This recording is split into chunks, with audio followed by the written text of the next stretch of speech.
Hi everyone, David Aragona and Mike Beer here, taking a look at the DRF Friday race of the day, which is the feature race at Saratoga. Race 8 is the Grade 2 Shuvee, the local prep for the Grade 1 Personal Ensign later in the meet. This one for the older fillies and mares, going the 9 furlong distance on the main track. With this being the DRF race of the day, do note you can get free past performances for this race and every race of the day. Just create a free account at DRF.com and you get access to free Classic, Formulator, and Timeform USPPs to handicap along with Mike and me. And Mike, we're used to seeing fields of 4, 5 horses in the Shuvee the past several years, so we feel spoiled getting 7 this year.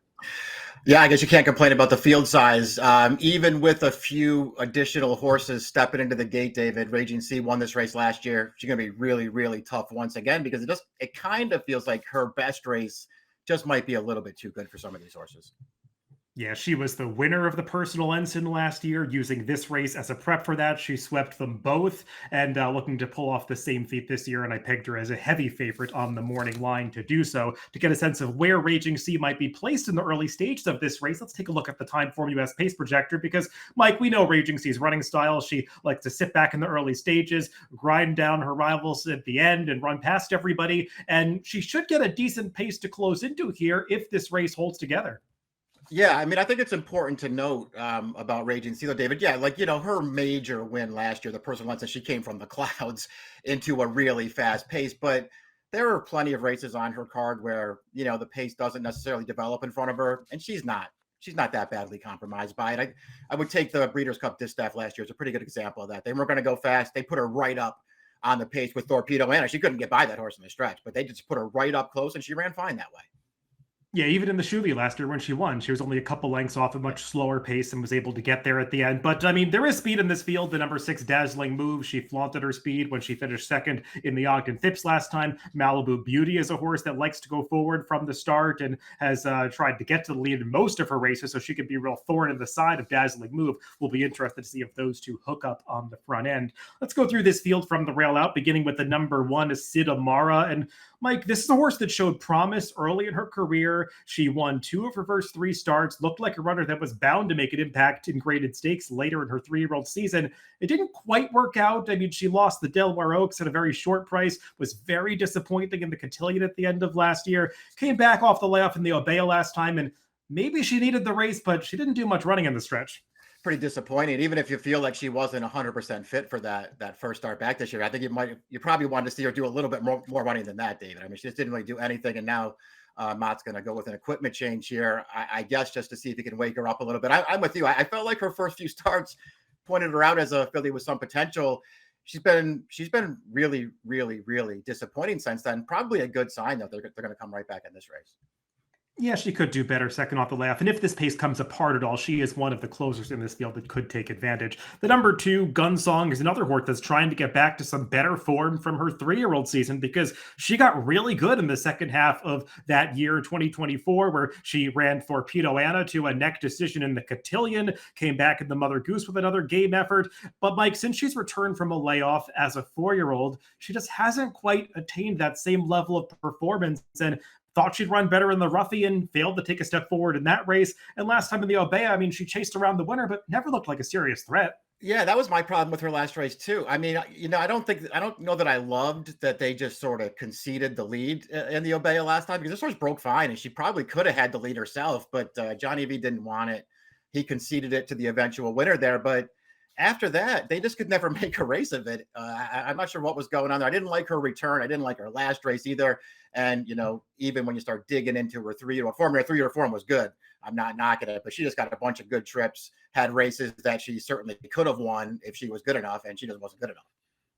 The number 3, Leslie's Rose, is one of the enigmas in this race because her form is pretty in and out, Mike. I mean, she's had a number of good performances in her career, but she often follows it up with a less than stellar effort. We see that happen time and again with her. You can make some excuses for why that's been the case, and I'm sure you'll talk more about the wet track last time, and she was basically pulled up over that going at the end of the Ogden Phipps. I personally, Mike, still have some questions about whether or not she really wants to go 9 furlongs on the dirt. That's my biggest concern with her too. I mean, obviously you want to be, I guess, lenient for the last one. She was terrible in the Kentucky Oaks. The only other time she caught a sloppy track, she was terrible again last time. She just looked like she hated it and didn't really do any running. So I guess it's fair enough to be forgiving for that race last time. I still think it's a real valid question as to just how far she really wants to go. But that being said, this kind of feels like the race where I kind of feel like she has one horse to beat in here. I think if she's not equally as talented as Raging Sea, she's right behind that horse. I think she's got a lot of ability, but maybe she just won't want to go this far. She's going to get a great trip in this race if the pace is fast. Or I mean, if the track is dry, rather, because she'll sort of sit right in behind the pace of this race. She's got that kind of tactical speed. I could easily, if your morning line's close to right, David, could easily give her a chance here to rebound because she's run some really good races. She has that win in the Grade 1 Ashland last year when she was second to Torpedo Anna, going this distance in the Acorn. If she can get back to those kinds of efforts, she's got a chance in here. The number 4, Pride's Crossing. I wonder if Chad Brown was expecting this race to come up with a smaller field than it has, like in recent years, and maybe entered this one to ensure that the race would go, because a little surprising to see this one show up in a graded stakes after still being eligible for a first level allowance race when she was narrowly defeated at that level last time to a horse who I wouldn't really consider a major contender in here, Mike. And while this one has progressed a little bit in the Chad Brown stable, feels like she might be in a little bit over her head. Yeah, that's exactly how it looks. I mean, it's not like you'd go back to either one of those last 2 starts where she was second best both times and feel like, oh, things had broken differently. Or if she had a better trip or a different trip, she would have won. I don't think that's the case in either of those races. And now she's facing even tougher horses.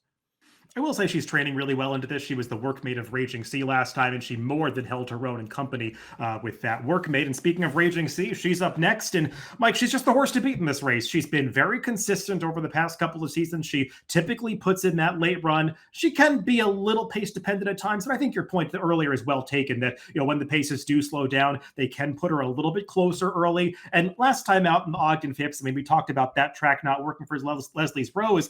I felt watching the dirt races right after that rainstorm on the Friday at Belmont Stakes Racing Festival that it was just really hard for every horse to close. And Raging Sea actually did some running from the back of the pack to get up for third in there. So I want to give her some credit for that last race. I had the same take on that racetrack that you did. You just didn't really want to leave yourself with a ton of ground to make up. And unfortunately for Raging Sea, she had a ton of ground to make up in there. You can really see it when you go back and watch the head-on replay of that. I mean, she got hit pretty hard twice right out of the gate, and it just sort of knocked her back to last, and she got totally outrun in there.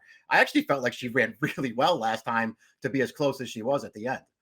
Yeah, I think it kind of was a subtle step forward off her seasonal debut where she got the job done, but it wasn't the most overwhelming performance. The number 6, Dazzling Move, we'll take a look at the replay of the Ogden Phipps. She was the runner-up in that race to Darth Vader, and Raging Sea closed up for third in that spot. And I think Dazzling Move was probably the beneficiary of the way that we think the track was playing in that race, Mike, because she went to the front end, did set legitimate fractions in doing so. I mean, she went 46 and 2 to the half mile. That's moving going the 9 furlong distance. But typically when they go that quickly up front, you'd expect to see the race fall apart more than it did. And the 2 horses that were forward early were forward late. And you could see Dazzling Move. She's getting tired, but she still is able to hold on for second here. She's got the talent to win a race like this, Mike, but she's another one that I wonder if 9 furlongs is really best for her. Yeah, I don't think that it is. And you're right. You're right to point out that pace was pretty solid last time. You could see how tired she was at the end. And I think the other thing that you really want to keep in mind about that Phipps, Leslie's Rose, she's not the only one who didn't seem to handle that track and sort of no-show. There were a couple of other pretty nice horses in that field who were just total no-shows, like they hated that racetrack. I'm pretty skeptical of that performance from Dazzling Move. I don't really like her going this far. And a horse who could be a problem for Dazzling Move is drawn right to her outside, the number 7, Malibu Beauty. And Mike, this horse is pretty solid. I mean, she's a 70-year-old mare, and late in her career, it still seems like she's holding good form. She loves to win races, 14 for 44 in her career. She's been in the exacta in over half of those starts, and she's coming off one of the better performances that she's put forth last time in the Obeah, where she beat a couple of rivals that she'll meet again here, showed good gate speed, got right to the front end, and never really gave anybody else a chance. She's gone 9 furlongs in the past, albeit against weaker competition. And she has cross-entered in a race at Delaware this week, but she's an MTO in a turf race. So I would imagine she's more likely to run here. Yeah, probably see her in this race. And we'll just see. I'm sure they're going to try to make the lead with her and just see, if she can match up with these horses and how far she can take them. She's, as you point out, really, really cool horse. She does like to win races, but she's never been a graded stakes kind of horse. And I'd be surprised if she wired this field. Let's go to picks for this Friday race of the day. Mike, who'd you take in the Shuvee? Hey, listen, Raging Sea is probably going to win this race right back. It's a great spot for her. I think if she loses because Leslie's Rose can get this distance, shows up and runs her good race. If she's a fair enough price, I'll take a shot with her. Yeah, and I just copped out with the chalk. I just think Raging Sea is landing in a pretty good spot. There should be enough pace for her to close into, and I believe that she is clearly the most likely winner of this race. So I wasn't going to try too hard to beat her. 5-1-4-6 for me, and Mike's taking a shot with the number 3, Leslie's Rose in the Grade 2 Shuvee, the DRF Friday race of the day. Good luck if you're playing the races later this week.